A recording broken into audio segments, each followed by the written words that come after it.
की कुणाल दादांनी अजून एक गाडी हाकललेली होती भुंगा आणि मथुरची, सेमीमध्ये मी म्हणेल किंवा अगोदरची गाडी हाकललेली होती। त्यामध्ये भुंगा आणि मथुरचा एक निकाल असा हे झाला, त्या निकालाबद्दल म्हणजे तुम्ही काय सांगाल? भुंगा आणि मथुर निकाल जो झाला तो खरोखर बरोबरीचा काय निकाल झाला होता, पण ते चिठ्ठी उडल्यानंतर कुठेतरी किरण आप्पाची चिठ्ठी निघाली। खरोखर जाऊ दे, काय बैलगाडी क्षेत्र आहे, पण आज त्यांना बक्षीस पात्रते झालेले आहेत। खरोखर एक बारका भाऊ जिंकलेला आहे, त्यांना आनंद असेल आणि काही गोष्टी नाही, काही गोष्टी नाहीत, एक नशिबाचा खेळ आहे बैलगाडी क्षेत्राचा, एक दुसरं नाव आहे की नशिबाचा खेळ आहे।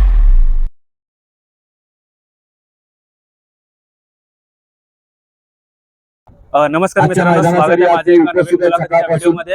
आज कोरेगावमध्ये भव्य दिव्य असं मानाचं पारंपरिक मैदान भरलेलं होतं। 82 वर्षाची परंपरा असलेलं कोरेगावचं मैदान, आणि त्या मैदानामध्ये आकाशाचा शंभू आणि आपला मेहरबान दोघांनी जे मी म्हणेल की सुंदर अशी लढत दिली, आणि दादाच्या शंभूने आज जी ठरवलेली होती तशीच हॅट्रिक केली। मागच्याच माझ्या मुलाखतीमध्ये दादांनी म्हणाले की माझी पुष्कर एक इच्छा आहे की याच मैदानामध्ये 1 नंबरचं जर मानकरी झालं आणि तो जो गुलाल आहे आणि जो किताब आहे तो जर माझ्या शंभूने दिला तर खरंच मी त्याचा सारथी होईल। तर काय सांगशील दादा, आज 1 नंबरचं मानकरी जसं म्हणल्याप्रमाणे मिळालेलाच आहे? सर्वप्रथम कोरेगाव ग्रामस्थांचे मनापासून अभिनंदन करेन। 82 वर्षाची परंपरा आहे बघा, आज एवढ्या वर्ष बैलगाडा शर्यत भरवणं ही खूप मोठी गोष्ट आहे। कोरेगाव ग्रामस्थ बघा, एक गावाचं नावासाठी काही गोष्टी करत असतील, या 2 रुपयाचा कुठे फायदा नाही, पण एक अख्खा दिवस मेहनत असेल, आज महिनाभर पासून त्याची मैदानाची पाहणी असेल, काही गोष्टी असेल, पण एवढा सगळ्या गोष्टी करून आज त्यांनी खरोखर मैदान साध्य करून दाखवलं। आणि या मैदान साध्य करत असताना त्यांनी खरोखर जे प्रेक्षक असतील त्यांना कुठेही गालबोट लागेल असं कुठलेही उल्लंघन केलं नाही, आणि सर्व मैदान असेल, पुढे आवरायला जागा असेल, म्हणजे कुठे असं शर्यती क्षेत्र खरोखर एकदम चांगलं चाललेलं आहे, आणि त्यांची कोणीतरी संकल्पना घेतली पाहिजे। यांच्याकडून अभ्यास घेणं खूप गरजेचं आहे, कारण का आज हिंद केसरी मैदान अशा रीतीने होत असतात, लाखो रुपये मैदान असतात, अशी होत नाही कुठे कुठे। पण आज जर हिंद केसरी मैदान अशा या पद्धतीने होते, हे जे लोक बाकीचे मैदान यांनी याचा आदर्श घेतला पाहिजे, आदर्श घेतला पाहिजे। आपल्या संपूर्ण महाराष्ट्रामध्ये मी मित्रांनो म्हणेल की मोठी मोठी मैदानं भरत असतात, पण हिंद केसरीचं किताब ते भेटण्यासाठी प्रत्येक बैलगाडा मालक नेहमी झटत असतो, आणि ते झटण्याची मेहनत त्याची एकच असते की बाबा कधीतरी आम्हाला हे किताब भेटलं पाहिजे। आणि मोठे मोठे मैदानं, मोठी जी कमिटी आहे ते भरवत असतात, पुसेगावचं असो किंवा हे दोन्ही मैदानं जे मोठी एकदम मानाची मैदानं आहेत। दादा, आज कुणालदा याने मी म्हणेल चुरस दिली प्रत्येक लढतीमध्ये, कुणालदा बद्दल तू काय सांगशील? कुणाल हा खरोखर माझा वर्गमित्र आहे, आणि एकदम माझ्याशी प्रामाणिकपणे तो माझ्या गाडी हाकलतो, आणि एकदम दोस्ती खातीर बघा, प्रामाणिकपणा कुठल्याही क्षेत्रात असेल तर यश प्राप्त होतं 100%।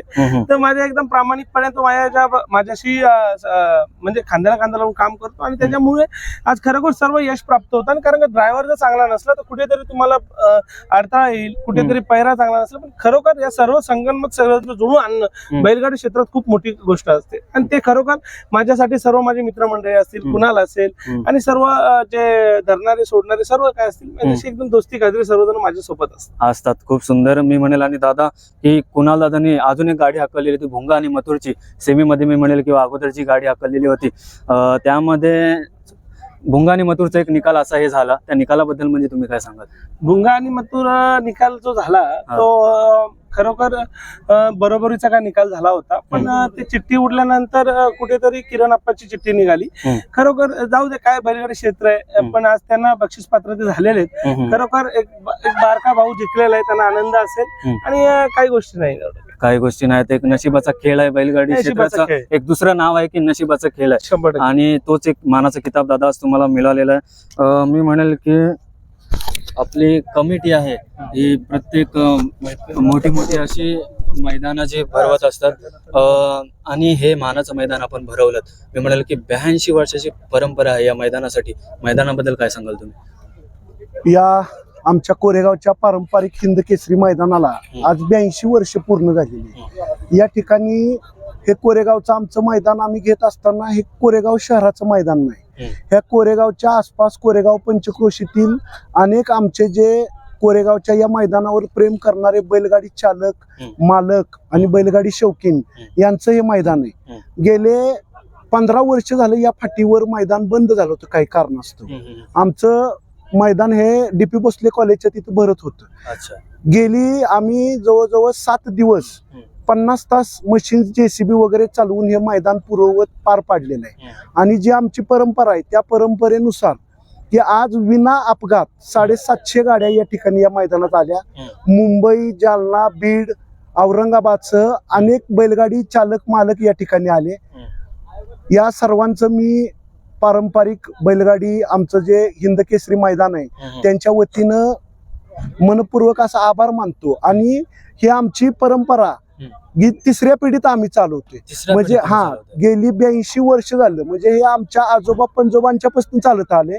आज आम्ही आणि कोरेगावचं मैदान हे पारदर्शक करण्यासाठी आज दिवसभर आमच्यासह कोरेगावचे हजारो स्वयंसेवक या ठिकाणी झटलेले आहेत. अत्यंत सगळे पारदर्शक निकाल आम्ही या ठिकाणी दिलेले आहेत. पारदर्शक मैदान केलेलं आहे. विना अपघात मैदान या ठिकाणी पार पडलेलं आहे.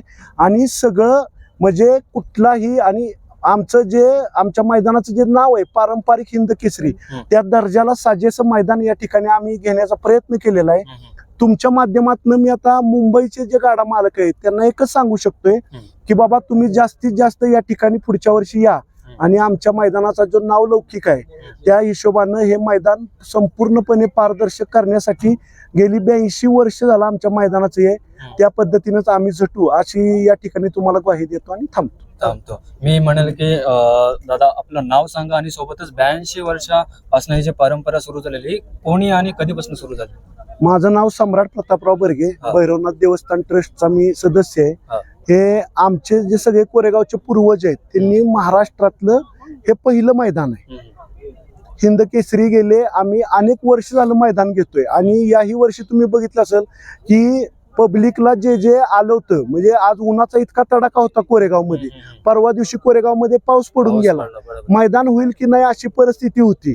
पण तरी पण भैरवनाथाच्या आशीर्वादानं या मैदानाला सगळ्यात मोठं काय तर इथलं जे आमचं देवस्थान आहे ते प्रचंड जागरूक देवस्थान आहे. आणि या ठिकाणी होईल की नाही मैदान अशी परिस्थिती होती. परवा दिवशी पाऊस झाला होता पण भैरवनाथाच्या आशीर्वादानं मैदान पार पडलेलं आहे.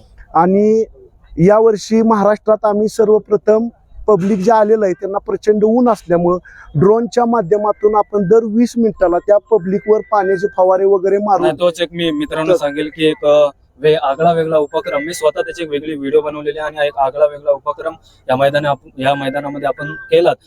तो करण्याचा मागचा मी विचारेल की उद्देश काय आला की बाबा बहुतेक इथे मोठी मोठी मैदानं होतात पण आपल्या डोक्यामध्ये काय असं आलं की इथं करायला पाहिजे असं? ते काय होतं की आम्ही गेली 7 दिवस झाले हे मैदान तयार करत असताना आम्हाला जाणवलं म्हणजे जे संयोजक आहेत आमच्या यात्रा कमिटीचे त्या सगळ्या संयोजकांना जाणवलं की उन्हाचा तडाखा इतका मोठा आहे की इथं जे सगळे प्रेक्षक येणार आहेत त्या प्रेक्षकांना सगळ्यांना पाण्यासाठी हे करावं लागणार आहे. त्यामुळं यात्रा कमिटीनंही केलं आणि आम्ही या ठिकाणी हा नवीन प्रयोग महाराष्ट्रात पहिल्यांदा राबवला.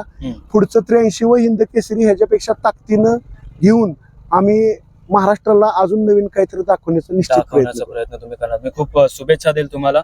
येणारे जेवढे पण मैदान आहेत आपली पारंपरिक जी प्रथा मी म्हणेल एक बैलगाडी क्षेत्रातलं एक मानाचं मैदान. आपण जसं आता मी थोड्या वेळ अगोदर बघितलं आपण किताब दिलात जे 1 नंबरचे मानकरी झालं त्यांना किताब दिलात आणि खूप सुंदर असा त्यांचा निकाल देखील लागला. खूप सुंदर अशी चुरस झाली. आजचं जे मी म्हणेल दादा की फायनलची जी लढत झाली किंवा जी शर्यत झाली त्या शर्यतीबद्दल तुम्ही काय सांगाल? आजचं जे फायनलची जी शर्यत झाली ती अत्यंत चित्तथरारक शर्यत होती.